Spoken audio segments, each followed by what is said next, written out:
Bismillahirrahmanirrahim. Assalamualaikum warahmatullahi wabarakatuh. Alhamdulillah wa syukrulillah, la khawla wa la quwwata illa billah. Asyhadu an la ilaha illallah wahdahu la syarikalah wa asyhadu anna Muhammadan abduhu wa rasuluh. Allahumma salli wa sallim ala nabiyyina Muhammadin wa ala alihi wa sahbihi ajma'in, amma ba'du. Jamaah subuh yang dirahmati Allah, kita selalu mensyukuri atas nikmat karunia yang Allah berikan kepada kita, kelonggaran, kesempatan, dan luang waktu kita manfaatkan dengan sebaik-baiknya. Pada subuh kita usai melaksanakan sholat jamaah, insyaallah kurang lebih 3/4 jam kita ngaji bareng, yaitu tentang kitab Lu'lu' wal Marjan. Mudah-mudahan keikhlasan dan jiwa yang hanya mengharapkan ridha Allah senantiasa diberkahi oleh Allah dalam kehidupan kita. Amin. Salawat dan salam semoga tetap terlimpah kepada junjungan kita Rasulullah Muhammad sallallahu alaihi wasallam. Baik jamaah yang dirahmati Allah, bab yang kita akan kaji yaitu bab istihbabid dzikri ba'da shalah wa bayani sifatihi. Bab yang menjelaskan tentang anjuran zikir sesudah sholat dan penjelasan tata caranya. Penjelasan tata caranya. Insyaallah 2 hadis kita akan bahas pada kajian pagi ini. Baik, hadis nomor urut 347.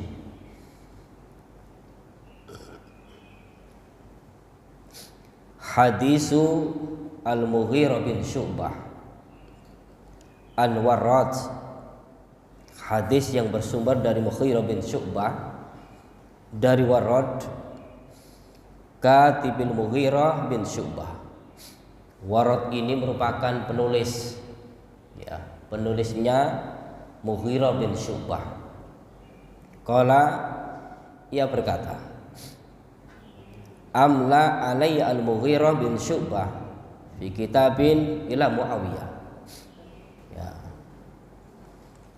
Mughirah bin Syu'bah mendikte saya, ya, mendikte saya ketika menulis surat kepada Muawiyah.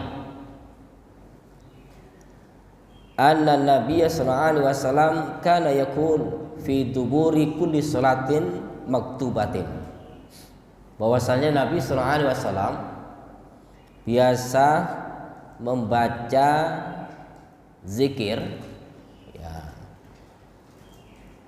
ketika usai setiap kali sholat 5 waktu, sholat wajib, yaitu la ilaha illallah wahdahu la syarikalah lahul mulku walul hamdu wa huwa ala kulli syai'in qadir Allahumma la mani'ah lima ataita wa la mu'tiya lima mana'ta wa la yanfa'u dzal jadd minkal jadd. Ya, akhrajahul Bukhari. Baik Bapak Ibu. Nah, ini kelanjutan dari zikir yang dibaca oleh Rasulullah setiap selesai sholat wajib. Ini khusus sholat wajib, tidak pada sholat sunnah. Nah, zikir-zikir yang beliau ajarkan ke kita dan diketahui oleh para sahabat itu setiap selesai sholat 5 waktu, sholat wajib, jumlahnya 5 kali sehari semalam itu, beliau membaca la ilaha illallah tadi. Nah, bacaan ini tentu ketika kita gabung dengan hadis yang lalu bahwa Rasulullah itu usai salam atau usai sholat beliau beristighfar.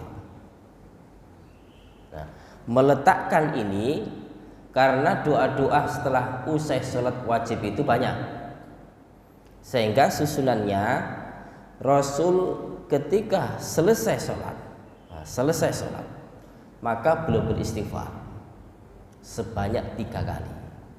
Astagfirullah, astagfirullah, astagfirullah. Kemudian disusun gandeng setelah istighfar itu Allahumma antas salam wa minkas salam tabarakta ya dzal jalali wal ikram. Nah ini. Nah kemudian baru bisa kita letakkan ini. Jadi la ilaha illallah wahdahu la syarikalah lahul mulku wal hamdu wa huwa ala kulli syai'in qadir. Allahumma la mani'a lima a'taita wa la mu'tiya lima mana'ta wa la yanfa'u dzal jadd minkal jadd. Nah, ini zikir-zikir. Nah, bacaan zikir ini tentu ya ketika kita urut istighfar, pengakuan akan seorang hamba banyak kesalahan. Kemudian pujian yang hamba haturkan kepada Rabb-Nya. Kemudian pengakuan ketauhidan bahwa tidak ada yang berhak disembah di muka bumi ini kecuali Dia. Tidak diperkenankan untuk mempersekutukan sedikit pun dengannya.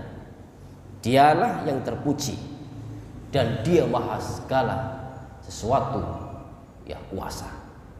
Nah, kemudian ketika kita meresapi Allahumma la mani'a, ya Allah, tidak ada yang menghalangi terhadap apa yang Kau berikan. Ini yang seringkali ketika kita itu mempercayai ketauhidan, ini jangan sampai rapuh. Jangan sampai rapuh.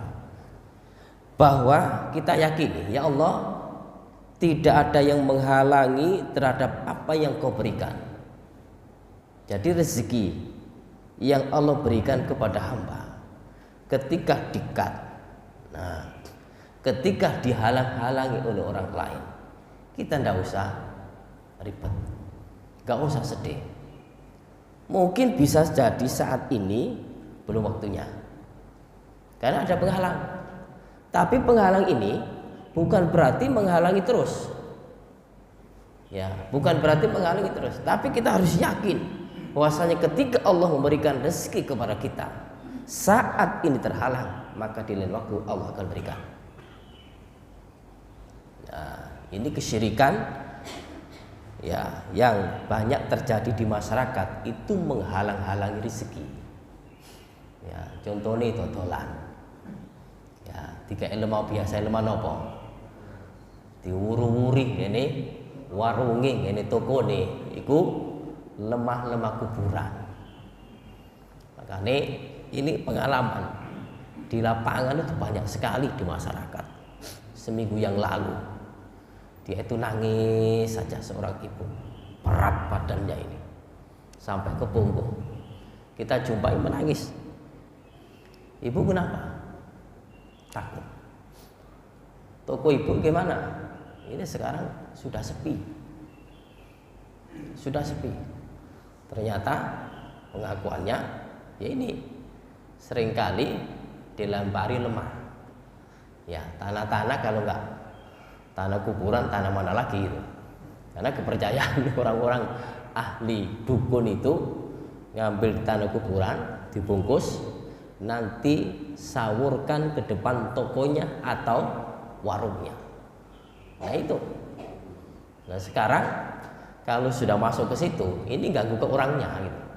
Ganggu ke orangnya, sampai masuk ke tubuhnya sehingga sakit.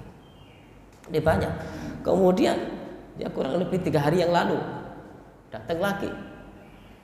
Nah dia keberatan. Ini nyasarnya itu kalau nggak yang jual ibunya, kalau nggak ibunya kena maka anaknya. Kalau nggak seudon, saya tanya, Bu, Toko ibu kan laku. Iya. Kira-kira sering nggak Bu?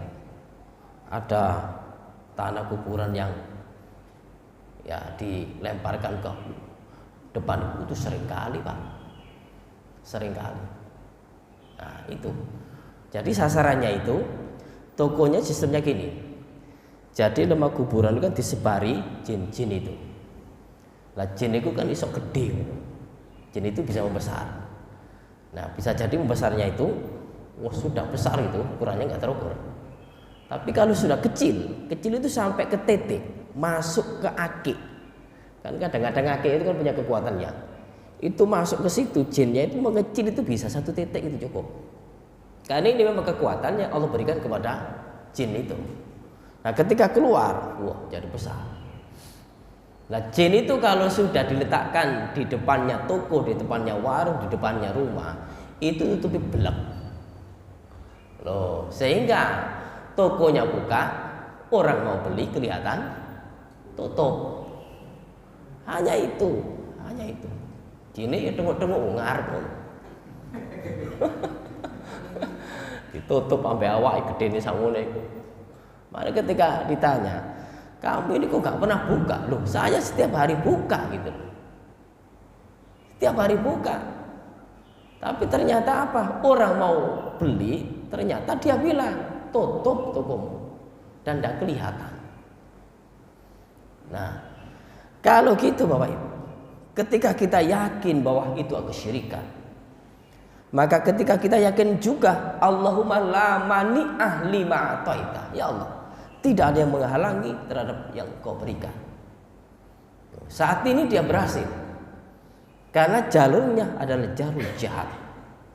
Ya, tapi yakinlah, maka bisa jadi di lain waktu Anda akan rezekinya itu meluap. Ya, seorang bengkel 2 tahun itu sepi. Padahal sebelum 2 tahun itu luar biasa. 2 tahun jalan sepi itu. Dia bingung apa ini perkaranya.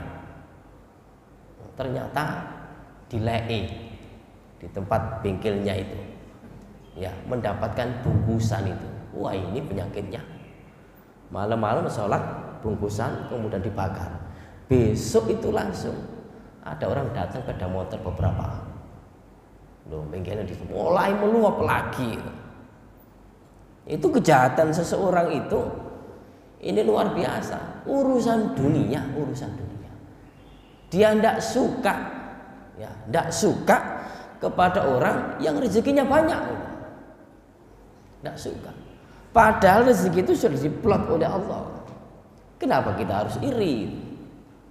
Nah, nanti kita jelaskan di atas berikutnya. Nah, kemudian wala mu'tiya lima manata, dan tidak ada yang memberikan lima manata terhadap sesuatu yang Kau telah halangi. Terhadap sesuatu yang Kau halangi. Artinya, ketika Allah belum menghendaki engkau dapat, maka tidak ada sesuatu yang bisa menerobos atas ketentuanmu ya Rabb. Wala yanfa'u dzal jad, dan tidak ada yang bermanfaat ya bagi orang yang kaya mingkal jad, kekayaan di hadapanmu itu. Loh, jadi kalau orang kaya fungsinya untuk kejahatan, fungsinya untuk keburukan, maka kekayaan yang ada itu tidak akan bermanfaat. Nah, sehingga semuanya itu kita kembalikan kepada Rabbul Alamin. Kekayaan yang kita miliki sudah ya Rabb, Engkau telah berikan kekayaan itu untukku, dan mudah-mudahan kekayaan ini manfaat untuk umat. Nah, ini jadi sebetulnya kita maknai dan kita resapi hadis ini mengandung ketauhidan. Ya, awalnya dilarang untuk melakukan kesyirikan, keyakinan yang muncul yang melekat pada diri seorang mukmin itu. Jangan punya kekhawatiran. Ketika Anda itu berusaha ternyata dihalangi oleh orang lain, maka mungkin saat itu bisa, tapi lain kali Allah akan memberikan, sebab jatahnya itu ternyata saat itu ditutup kemudian nanti lain kali akan Allah berikan untuk Anda. Ya, tapi kita juga berusaha untuk mendekatkan diri kepada Allah, karena tidak ada yang sanggup menghalangi kalau kita itu tidak dekat kepada Allah. Nah, itu resepnya. Ya, satu kesimpulan di hadis ini bahwa keyakinan akan keesaan Allah dan larangan untuk syirik, kemudian keyakinan akan kekuasaan atas segala sesuatu itu hanya milik Allah, kemudian keyakinan bahwa sesuatu yang Allah berikan itu tidak ada yang bisa menghalangi, dan sesuatu yang Allah tidak memberikan itu pun juga tidak akan tembus ketika Allah tidak menghendaki. Nah, itu keyakinan yang harus kita bentengi pada diri kita. Di hadis 347. Hadis 348. Ini agak panjang, tapi intinya nanti juga simpel. Baik, hadis Abi Hurairah qala ja'al fuqara ila Nabi sallallahu alaihi wasallam faqalu. Hadis Abu Hurairah radhiyallahu anhu qala ja'al fuqara, telah datang orang-orang fakir. Ya, orang fakir itu di atas di bawah miskin, ya, tidak punya pekerjaan sama sekali. Kemudian mereka datang ke mana? Ila Nabi sallallahu alaihi wasallam, ke Nabi sallallahu alaihi wasallam faqalu, lantas mengatakan dhahabah ahlu dusur minal amwali bidarajatil ula wan na'imil mukim. Mereka mengatakan bahwa orang-orang yang memiliki harta yang banyak, berarti kaya luar biasa, itu telah pergi membawa derajat yang tinggi dan kenikmatan yang abadi. Yusalluna kami nusalli, mereka sholat sebagaimana kita sholat. Wa yasumun kama nasumun, mereka berpuasa sebagaimana kita berpuasa. Walahum fadlu min amwal yakhujuna biha wa ya'tamirun, dan mereka memiliki kelebihan dari harta itu, mereka gunakan untuk haji dan juga mereka gunakan untuk umrah. Wa yujahiduna wa yatasaddaqun, mereka berjihad dan bersedekah. Qal, Rasul mengatakan, alau haditsukum bima in akhadtum bihi adraktum man sabaqakum. Ya, maukah aku beritakan kepada kalian, apabila kalian mengambilnya, maka kalian bisa mengejar orang-orang yang mendahului kalian. Walam yudrikum ahadun ba'dakum, dan salah seorang pun juga tidak akan mendapati sesudah kalian. Wa kuntum khair man antum baina dhahranaihi, dan bahkan kalian itu lebih baik terhadap orang-orang yang ada di antara kalian, illah man amila wa mislu, kecuali orang itu mengerjakan sesuatu seperti Anda. Tusabbihun wa tahmadun wa tukabbirun khalfa kulli salatin. Nah, ternyata ini Rasul mengajari, yaitu bertasbih, bertahmid, bertakbir. Kapan itu diucapkan? Khalfa kulli salatin, setiap selesai salat. Setiap selesai salat, salasan wa salasin, 33. Faktalafna bainana, maka ya mereka dan kita, ya, faktalafna bainana, maka kita pun juga artinya itu kita baca, ya, itu kita baca, maka hal ini akan apa? Orang-orang itu akan bisa menyusul, nah, akan bisa mengejar kalian dengan zikir-zikir ini. Faqala ba'duna nusabbihu salasan. Ternyata sebagian kita nusabbihu salasan wa salasin. Mereka bertasbih sebanyak 33, bertahmid sebanyak 33, bertakbir sebanyak 34 di sini. Ternyata ditegaskan di hadis yang lain 33. Faraja'tu ilaihi, maka aku kembali kepada Nabi. Faqal taqul, Nabi mengatakan taqul subhanallah walhamdulillah wallahu akbar hatta yakuna minhunna kullihina salasan wa salasin. Maka semuanya itu adalah 33 masing-masing, yaitu subhanallah 33, kemudian alhamdulillah 33, dan Allahu akbar 33. Nah, hadis ini penjelasannya gini. Jadi semangatnya para sahabat dari orang-orang yang tidak mampu, orang-orang yang fakir, itu untuk melakukan amal soleh itu luar biasa. Kemudian orang-orang fakir itu kalau dilihat dari hatinya ada rasa iri kepada orang-orang yang kaya raya. Nah, apa yang diiri? Sodakonya, harta yang mereka miliki itu gunakan untuk kebaikan haji, umroh, berjihad, bersodako. Orang-orang miskin ini tidak mampu seperti mereka, tidak mampu. Nah, terus lantas apa yang mereka lakukan? Inilah Bapak Ibu yang disebut dengan ghibthah, yaitu pingin orang itu memiliki yang telah dimiliki oleh orang lain, namun tidak ingin apa yang telah dimiliki oleh orang lain itu hilang. Ini ghibthah, dan ini boleh. Lain dengan hasad. Hasad itu pingin memiliki harta orang lain dan orang lain itu hancur. Seperti tadi itu.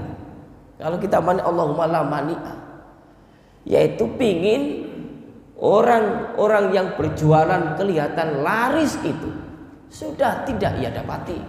Justru aku aja yang dapat, sementara orang lain sudah hancur aja. Ini maunya, itu hasud, tidak diperkenankan dalam agama, dan justru itu haram. Kalau ghibthah, silakan kita berjuang. Jadi orang-orang yang tidak punya itu setidaknya kalau jadi orang baik, ya Allah, tetangga saya ya Rob, beli mobil baru. Alhamdulillah, hati kita alhamdulillah. Mudah-mudahan aku juga Engkau berikan rezeki seperti beliau. Ini namanya ghibthah. Ya Rob, tetangga aku ya Rob merehab rumah. Sudah sekian tahun rumahku seperti ini. Mudah-mudahan ya Rob, aku pun juga bisa seperti beliau. Itu jangan malah ya Rob, paling-paling dananya dari niki sing elek ini. Mulai curiga itu nggak boleh. Nah, ini yang hancur diri seseorang itu. Ketika orang lain mendapatkan rezeki, maunya itu tidak dapat itu, atau nggak dapat, curiganya itu kemana-mana. Ini habis itu dapat bank, kemudian habis jualan tanah yang di daerah Pandaan itu laku. Ini buat beli mobil. Nah, ini curiganya itu. Sudah urusan itu, sudah kita tidak usah ngusil. Kita hadir aja. Alhamdulillah tetanggaku dapat. Ya, rezeki banyak. Mudah-mudahan kami pun juga seperti Anda. Enak, podo enak ya urip. Sahabat itu perjuangannya luar biasa. Maunya itu orang-orang miskin itu iri kan, seperti orang-orang kaya itu. Irinya itu dalam hal kebaikan. Kenapa kami tidak bisa gitu loh. Nah ini, kenapa nggak bisa Rasul? Oh, dalam hal kebaikan. Kemudian Rasul itu juga memberikan solusi. Anda kalau seperti beliau, kaya raya, hartanya banyak, nah, tapi Rasul memberikan solusi. Apa itu? Habis sholat wiritono. Yang dibaca apa? Simple. Subhanallah 33 kali. Alhamdulillah 33 kali. Kemudian Allahu Akbar 33 kali. Lantas ditutup dengan la ilaha illallah wahdahu la syarikalah lahul mulku walul hamdu wa huwa ala kulli syai'in qadir. Jangkep 100. Maka dosa-dosa Anda seandainya sampai sepenuh buih yang berada di laut, itu dimaafkan oleh Allah Subhanahu wa taala. Dimaafkan oleh Allah Subhanahu wa taala dan dicukupi kebutuhan Anda. Dan bahasa ini, kebutuhan Anda itu jangan khawatir Anda terkalahkan dengan mereka. Oh, tapi kalau mereka itu ya Rob, mereka itu juga melakukan seperti kita gitu loh. Orang-orang kaya, hartanya banyak, haji, umroh, sedekah, jihad. Ternyata mereka itu ketika dakwah, apa yang kau daukan kepada kami ini, mereka juga seperti kita. Mereka juga bisa baca tasbih, tahmid, takbir. Nah, terus gimana? Maunya kan iri orang-orang miskin tadi. Terus gimana? Rasul bilang gini, Allah memberikan rezeki kepada siapapun sesuai dengan kehendaknya. Sesuai dengan kehendaknya. Maunya apa? Kita itu ketika ada orang kaya baik, alhamdulillah. Itu Allah memberikan rezeki kepada beliau. Kita tidak perlu iri. Loh. Kita pingin seperti beliau. Ayo kebaikannya pun apa? Kebaikan itu yang perlu kita iri. Tapi kalau sudah iri-iri melulu, kerja kita pas-pasan, tidak bisa sampai seperti mereka. Sudah kita lakukan dengan cara-cara yang baik. Itu ada solusi untuk mendekatkan diri kepada Allah Subhanahu wa taala. Cuma Bapak Ibu, bahwa sedekah yang paling mulia itu adalah memang sedekah dengan harta. Bernilai dan ini nanti akan jariahnya mengalir. Loh, sodakotin jariatin. Bangun masjid, bangun musola. Nah, orang-orang yang miskin paling-paling nyumbang ngono piro. Walaupun di atas miskin ya duwe, paling gak semen rombal. Lah sing kaya kan ukurane. Bayangkan di musola Kedondong kemarin. Musola Kedondong kemarin, masjid jamaah satu masjid, ini ada yang nyumbang 2 juta, itu jamaah. Tapi ternyata kemarin lusa itu ada berita, satu orang nyumbang 25 juta. Bandingannya pripun? Nah itu alhamdulillah mereka itu kekayaannya luar biasa dan digunakan untuk kebaikan. Kita iri, mudah-mudahan iri kita itu bisa, tapi kan kondisi gitu loh. Dan itu Allah kehendaki. Dan kita tidak perlu curiga. Allah kehendaki. Alhamdulillah ada orang-orang kaya yang mereka gunakan harta mereka itu untuk jihad di jalan Allah. Tuh, ini. Sehingga Bapak Ibu, sebetulnya kalau kita itu meresapi tentang kondisi yang ada pada diri kita, kita nikmati, tenang hidup kita itu. Ya, tenang hidup kita itu. Makanya nanti dalam satu riwayat, wong sing sugih, duit ya cer-cer, tapi tidak manfaat. Uangnya banyak tidak digunakan untuk hal-hal yang baik. Niku takonane luwih abot. Bahkan masuk surga itu lebih duluan orang miskin, maka caranya 500 tahun baru orang-orang kaya masuk surganya itu. 500 tahun baru nyusul orang sing kaya-kaya itu. Tapi sing kaya-kaya ndi? Sing kaya-kaya mah ditumpuk-tumpuk tok hartae.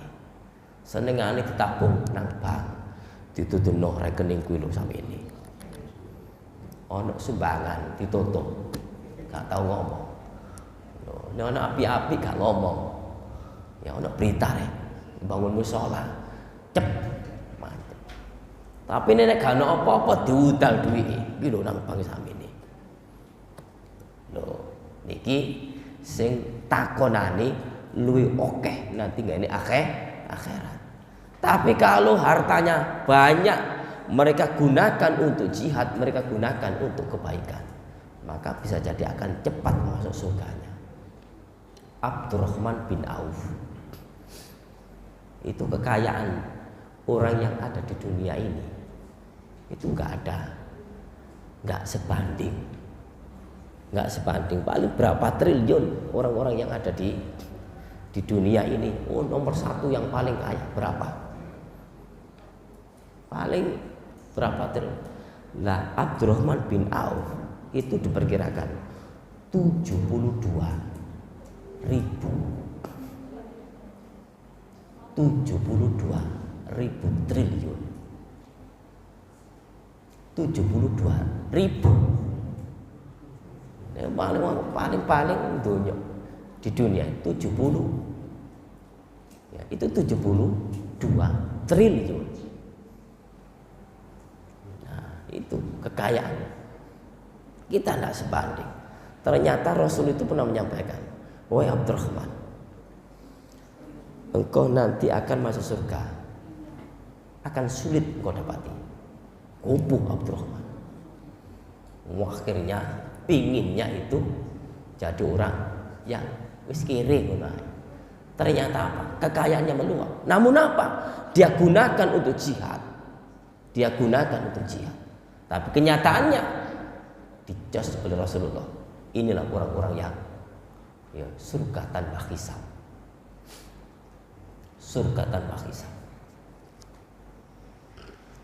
Nah, ini. Jadi dari hadis ini ghibta, orang yang tidak punya, ini seperti orang-orang kaya dalam hal beramal-amal saleh. Kita boleh. Yang dilarang hasud. Orang yang kaya raya, hartanya banyak, melimpah, mudah-mudahan hancur. Ini hasud. Diharamkan dalam Islam. Kemudian bagi orang-orang yang tidak mampu seperti mereka, tekuno, istiqomah, apa? Ngelakoni zikir. Ternyata ini pun juga akan setara dengan mereka. Ndak. Wong miskin saya kita masoro. Wis pekerjaan gak ono, sembahyang gak gelem, poso gak gelem. Ono dunya soro, ono akhirat apa maneh gitu. Ini kami saksikan, ya Allah wong iki kuji soroe uripe. Tapi mereka itu asik di dunianya, ndak merasa itu. Dia itu ndak punya golongan orang-orang rendah. Tapi ternyata sholat pun juga tidak, puasa tidak, apalagi berita ada sedekah, mereka tidak. Apakah mereka itu orang-orang yang ahli surga? Tidak bisa dikatakan wallahu a'lam itu. Kenyataannya real. Kenyataan real. Mereka kadang-kadang bilang gini, Allah mentakdirkan saya. Tidak bisa. Itu takdir buruk dan Anda memilih keburukan itu. Nah, ini. Nah, kemudian zikir sesudah sholat itu termasuk doa yang mustajabah. Makanya ada 12 doa waktu-waktu yang mustajabah. Di antaranya adalah setelah sholat wajib zikir dulu. Itu mustajabah. Pak, repot aku nyambut gawe, mari salam lamcing, mari salam pelcing, kupuh penggawean, kupuh apa? Cuma orang itu pun juga tidak menutup kemungkinan ada uzur. Mereka tidak bisa. Dalam satu kisah, tapi kisah ini ternyata kita teliti itu hadisnya dhaif itu. Cuma ini sudah melebar. Ya. Ceritanya Abu Dujana. Nah, Abu Dujana ini sergap sholat. Ya, sergap sholat. Nah, kemudian habis sholat itu biasa wiridan. Tapi nek mari subuh langsung dia keluar. Ternyata bertanya Rasul, Abu Dujana, kenapa kau habis subuh kok kemudian engkau itu langsung keluar? Rasul, ini anak saya. Kalau saya habis subuh tidak langsung keluar, kedahuluan anak saya ini kan, masya Allah, yang kecil-kecil itu tetangga saya itu pohon kurmanya, masya Allah, luar biasa. Engkau nek kapan tangi dolek kurma tiba aku sing dosa. Kemudian saya tidak ingin saya pulang dari masjid ini anak saya sudah bangun dan sudah menikmati barang haram. Makanya saya dahului agar anak saya tidak bangun, belum bangun, kemudian buah-buahnya yang jatuh itu aku kembalikan lagi. Loh, ternyata satu waktu pernah aku telat datang. Ternyata anak saya sudah makan kurma. Saya masukkan jari-jariku. Saya tanya kepada anak, jangan engkau permalukan ayahmu nanti di akhir di hadapan Allah. Cuma kisah ini bagus. Ya, kisah ini bagus untuk tauladan seorang yang menjadi orang tua. Jangan sampai anaknya makan barang haram sedikit pun, sebab nanti menjadi pertanggungjawaban orang tua di akhirat. Oh, itu kisahnya simpel, tidak kami perpanjang karena ceritanya ya sampai mukjizat Rasulullah itu tampil sehingga ya dibeli oleh Rasulullah 10 kali lipat. Namun Rasulullah memberikan penjelasan, kamu nanti akan dikasih pohon kurma di sampingnya itu gemerlapan emas. Gak perlu nanti Rasul, saya pingin cash. Ternyata Abu Bakar itu sampingnya dengan Rasul, saya akan beli 10 kali lipat cash. Dibeli. Kemudian pohon kurmanya milik Abu Dujana. Tapi tanahnya di tanah mereka. Gerak dari mukjizat Rasulullah. Malam-malam pohon kurma itu gerak. Loh, dengar Abu Dujana. Nanti pohon kurma kuwi kok pindah nang tonggo. Maksudnya bahwa kalaupun toh itu benar, mukjizat tidak bisa siapapun yang menghalangi. Tapi artinya bahwa seorang tua ketika anaknya berbuat haram, kita akan mendapatkan dosa. Walaupun anak itu adalah belum tertulis dosa. Nah, ini pelajaran bagi siapapun. Nah, kemudian Bapak Ibu, zikir yang dibaca setelah sholat itu, ya sebetulnya kita kesempatan, ya wiritan itu. Pak, saya nggak bisa Pak, saya harus ke belakang dulu, ditutup no. Pak, saya nggak bisa Pak, saya harus keluar, zikir ambil melaku. Apa nggak boleh? Boleh. Stop. Sambil jalan. Kalau memang mau. Tapi kekhusyuan itu penting sehingga habis sholat, duduk di situ. Sehingga zikir ini Bapak Ibu bahwa penting, dan inilah zikir-zikir yang maksurat. Zikir yang muqayyad yang memang ditentukan oleh Rasulullah. Adapun nanti setelah zikir muqayyad ini maka bebas untuk kita gitu loh. Apa yang kita baca terserah. Untuk kebaikan anak-anak kita, kesehatan fisik kita, keluarga kita, masa depan kita, dan masa depan anak-anak keturunan kita. Itu nanti setelah zikir muqayyad ini tuntas. Ini cuma anjuran. Tapi seandainya gak pakai zikir ini, langsung gopo aku muka-muka penggawaanku lancar. Ya, pekerjaan saya sukses tanpa zikir ini, ya juga tidak apa-apa gitu loh, tidak apa-apa. Nah, tapi kita utamakan untuk zikir yang muqayyad ini, yang maksurat telah diajarkan Rasulullah SAW kepada kita. Tapi sebetulnya ini banyak zikir-zikir itu. Setelah sholat Rasul baca ini, setelah sholat Rasul baca ini. Tapi setidaknya ketika kita gabungkan, ini yang simple. Satu tadi, habis sholat langsung istighfar 3 kali ya. Kemudian Allahumma antas salam. Nah, kemudian ini ya, la ilaha illallah wahdahu la syarikalah lahul mulku wal hamdu wa huwa ala kulli syai'in qadir. Allahumma la mani'a lima ataita wa la mu'tiya lima manatah wa la yanfa'u dzal jad minkal jad. Kemudian tasbih subhanallah subhanallah. Jangan pakai tangan kiri. Karena Allah itu ketika kita itu berzikir dengan menggunakan jari, maka jangan jari kiri, yang kanan.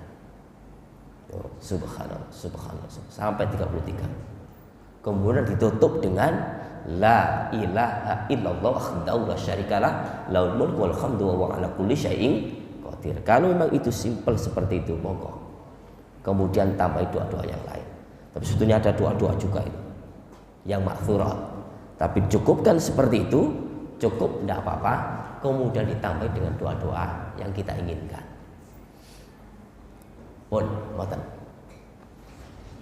Ada yang disampaikan?